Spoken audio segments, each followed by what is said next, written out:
Assalamualaikum warahmatullahi wabarakatuh. Perkenalkan, nama saya Mirza Zahra dengan NIM terakhir 046 kelas PIC 2025. Saya akan menjelaskan salah satu produk IPA yaitu hukum refleksi yang ditemukan oleh Hero of Alexandria pada zaman Romawi. Silakan menyimak videonya.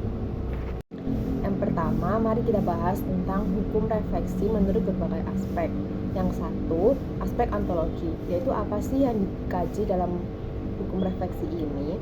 Ontologi pada hukum refleksi membahas fenomena cahaya yang dipantulkan oleh suatu permukaan yang dikaji meliputi sinar datang, sinar pantul, garis normal, serta hubungan sudut datang dan sudut pantul. Fokusnya adalah gejala alam tentang bagaimana cahaya berinteraksi dengan permukaan benda.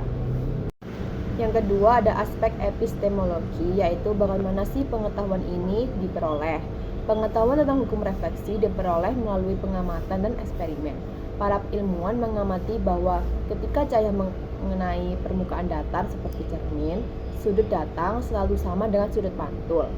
Temuan ini kemudian dirumuskan secara sistematis melalui metode ilmiah, yaitu observasi, percobaan, pengukuran, dan penarikan simpulan, serta diperkuat dengan pendekatan matematis atau geometris. Yang ketiga ada aspek aksiologi, yaitu manfaat atau kegunaan dari hukum refleksi ini. Hukum refleksi bermanfaat dalam berbagai bidang seperti 1. Pembuatan cermin dan periskop. Hukum refleksi digunakan agar cahaya dipantulkan dengan tepat sehingga bayangan terlihat jelas. Pada periskop, cahaya dipantulkan oleh cermin untuk melihat objek yang tidak terlihat secara langsung. Yang kedua, pada teknologi optik, yaitu teleskop dan kamera. Digunakan untuk mengarahkan cahaya agar menghasilkan gambar yang jelas dan akurat pada alat seperti teleskop dan kamera. Yang ketiga, membantu memahami cara kerja penglihatan. Menjelaskan bagaimana cahaya dari benda dipantulkan ke mata sehingga kita bisa melihat objek atau bayangan tersebut.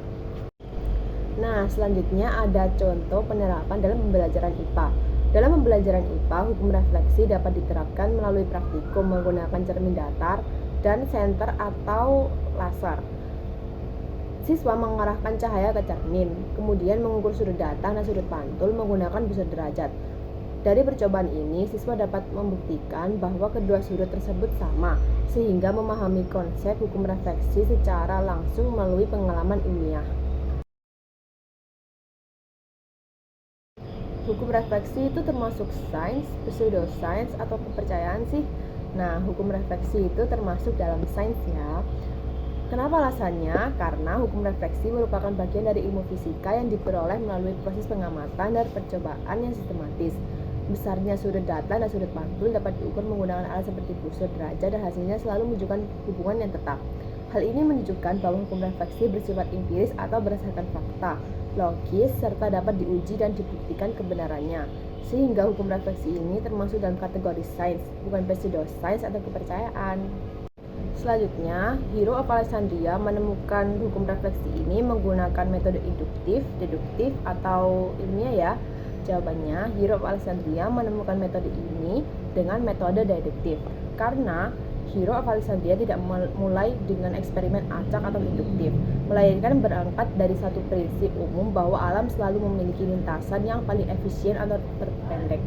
Melalui logika geometri top-down, ia membuktikan bahwa agar cahaya menempuh jarak minimal 1 mantul, maka secara matematis sudut datang harus sama dengan sudut pantul. Sekian penjelasan dari saya tentang hukum refleksi. Terima kasih sudah menonton. Wassalamualaikum warahmatullahi wabarakatuh.